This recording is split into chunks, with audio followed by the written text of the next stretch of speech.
Hello friends, welcome to my channel. మీ కనుక ఈ వీడియో నచ్చినట్లయితే తప్పకుండా లైక్ చేయండి. ఆరు తన తల్లిదండ్రుల కోసం వెతుకుతుందని డైరీలో రాసింది. ఒకవేళ తనకేదైనా జరిగితే నాతో ఆ విషయం చెప్పమని నీతో చెప్పింది కదా మనోహరి, ఎందుకు ఇప్పటి వరకు ఆ విషయాన్ని నా దగ్గర దాచావని చెప్పి అమర్ మనోహరి మీద మండిపడుతూ ఉంటాడు. ఇకప్పుడు మనోహరి ఆరుకు అసలు బతికే లేదు, అటువంటిది తన తల్లిదండ్రుల గురించి తెలుసుకొని మాత్రం ఏం చేస్తాం అమర్ అని చెప్పి మనోహరి అంటూ ఉంటుంది. పైగా మేము చిన్నప్పటి నుండి పెరిగింది అనాథాశ్రమంలోనే కదా, మమ్మల్ని వద్దనుకున్న తల్లిదండ్రులు ఇప్పుడు మాత్రం మమ్మల్ని ఎలా దగ్గరికి తీసుకుంటారు అమర్ అని చెప్పి మనోహరి వాళ్ళను వెతకడం కూడా వేస్ట్ అని చెప్పి అంటూ ఉంటుంది. ఇక దాంతో మీరు తప్పుగా ఆలోచిస్తున్నారు మనోహరి గారు, తల్లిదండ్రులు వదిలేసిన పిల్లలు మాత్రమే అనాథాశ్రమంలో పెరగరు, తల్లిదండ్రులకు దూరమైన పిల్లలు కూడా ఆశ్రమంలోనే పెరుగుతారు అని చెప్పి అంటూ ఉంటుంది. ఇక దాంతో అమర్ ఆశ్చర్యంగా బాగి వైపు చూస్తూ ఉంటాడు. అందుకు ఉదాహరణ మా అక్క కొన్ని కారణాల వల్ల 25 ఏళ్ల క్రితం మా అక్క దూరమైంది. ఇప్పటికీ నేను మా నాన్న తలుచుకొని రోజు లేదు. తన కోసం ప్రతిరోజు కూడా మేము ఏడుస్తూనే ఉంటాము. ఎప్పటికైనా మా అక్కని కలుసుకోవాలనేదే నా ఆశ అని చెప్పి బాగి అంటూ ఉంటుంది. తోడబుట్టిన వాళ్ళు ఉన్నారని తెలిసి కూడా వాళ్ళు ఎక్కడుంటారో ఎలా ఉంటారో తెలియకపోతే ఎంత నరకంగా ఉంటుందో మీకు తెలియదు మనోహరి గారు అని చెప్పి బాగి అంటూ ఉంటుంది. నీకు అక్కుందా మిస్సమ్మ అని చెప్పి ఎప్పుడు నాతో ఆ విషయం చెప్పలేదేంటి అని అమర్ అడుగుతూ ఉంటాడు. ఇక దాంతో మనోహరి కంగారు పడిపోతూ ఉంటుంది. ఇప్పుడు కొంప తీసి ఈ మిస్సమ్మ చెప్పే విషయాల ద్వారా ఆరుని బాగి అక్క అన్న విషయం అమర్కి తెలిసిపోతుందా ఏంటి? ఒకవేళ అలా గనక అమర్కి నిజం తెలిసిపోతే ఇక ఎప్పటికీ ఈ బాగిని ఇంట్లో నుండి వెళ్ళగొట్టలేను, నా స్థానాన్ని నేను సంపాదించుకోలేను అని చెప్పి మనోహరి అనుకుంటూ ఉంటుంది. ఇక అప్పుడు బాగి అమర్తో, అవునండి నాకు అక్క ఉండేది, కానీ తను ఎలా ఉంటుందో కూడా ఇప్పటి వరకు నేను చూడలేదు, నేనే కాదు మా నాన్న కూడా చూడలేదు అని అంటూ ఉంటుంది. మరి మీరిద్దరూ చూడకుండా తను అలా ఎలా మీకు దూరం అయింది అని చెప్పి అమర్ అడుగుతూ ఉంటాడు. దాంతో బాగి 25 ఏళ్ల క్రితం మా నాన్నకు ఆడపిల్ల పుట్టిందని చెప్పి నానమ్మ తనని అనాథాశ్రమం మెట్ల దగ్గర వదిలేసి వచ్చేసింది. మా నాన్నకు తను చనిపోయిందని అబద్ధం చెప్పింది. చాలా కాలం వరకు మా నాన్న కూడా ఆ విషయం తెలీదు. నానమ్మ చనిపోయే చివరి రోజుల్లో ఈ విషయాన్ని మా నాన్నకు చెప్పిందట. ఆ రోజు నుండి అక్క కోసం మా నాన్న చేయని ప్రయత్నం అంటూ లేదు అని చెప్పి అలా బాగి కన్నీళ్లు పెట్టుకుంటూ అమర్కి చెబుతూ ఉంటుంది. రాతోడు బాగితో, మిస్సమ్మ నువ్వు ఈ విషయాన్ని ఎప్పుడు మా సార్కి చెప్పుండాల్సింది, మా సార్ మీ అక్కను వెతికి పెట్టేవాళ్ళు కదా అని చెప్పి అంటూ ఉంటాడు. దాంతో అమర్, అవును మిస్సమ్మ, ఇప్పటి నుండి మీ అక్కను వెతికి పెట్టే బాధ్యత నాది అని చెప్పి అంటూ ఉంటాడు. థ్యాంక్స్ అండి అని చెప్పి ఇక అలా బాగి అంటూ ఉంటుంది.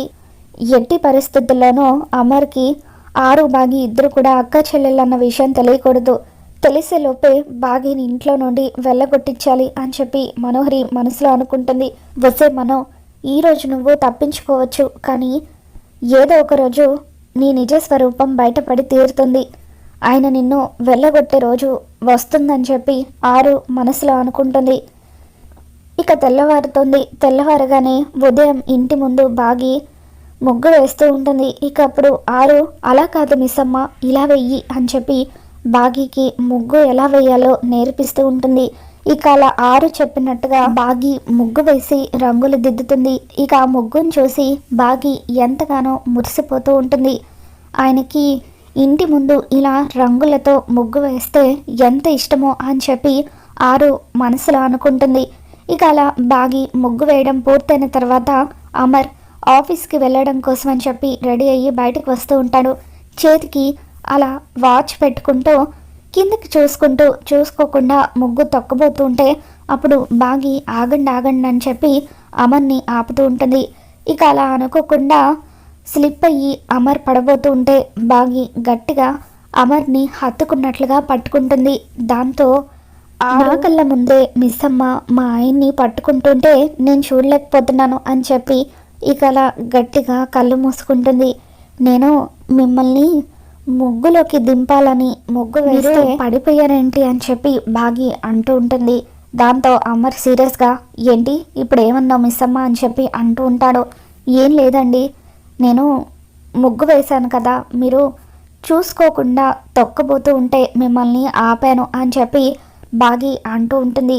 ఇంతకీ ముగ్గు ఎలా ఉందో చెప్పలేదు అని అలా బాగి అమర్ని అడుగుతూ ఉంటే అమర్ ఒక్కసారిగా ఆ ముగ్గుని చూసి గతంలో ఆరు ఎప్పుడు కూడా ఇలాగే ఇంటి ముందు రంగులతో ముగ్గు వేసే విషయాన్ని గుర్తు చేసుకుంటాడు.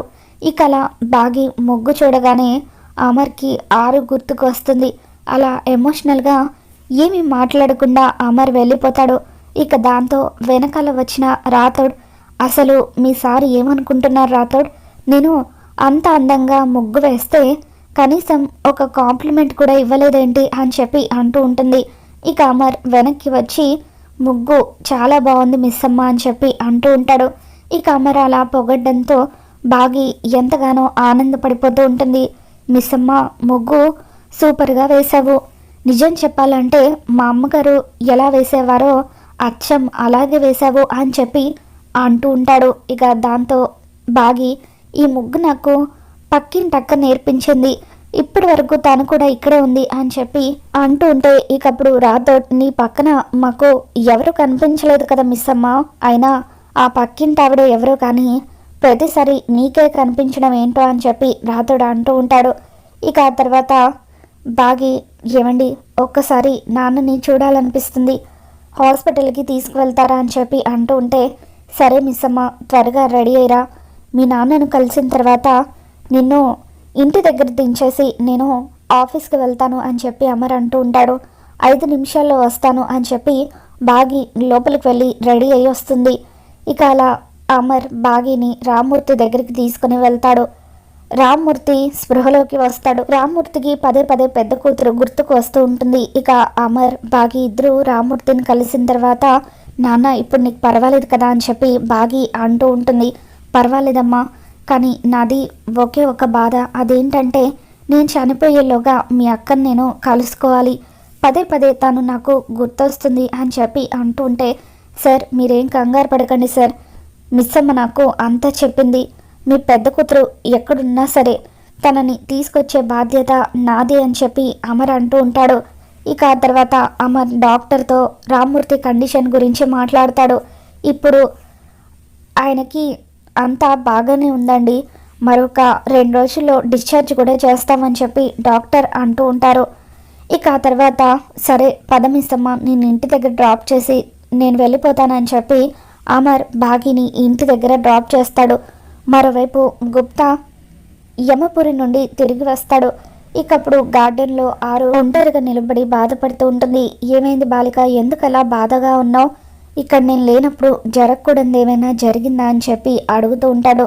ఇక అప్పుడు ఆరు అవును గుప్తా గారు, ఘోరం జరిగిపోయింది, ఆ మనోహరి ఘోర చేతిలో నన్ను బందీని చేయటానికి నా అస్థికలు దొంగలించి ఘోర చేతుల్లో పెట్టేసింది అని చెప్పి ఆరు అంటూ ఉంటుంది.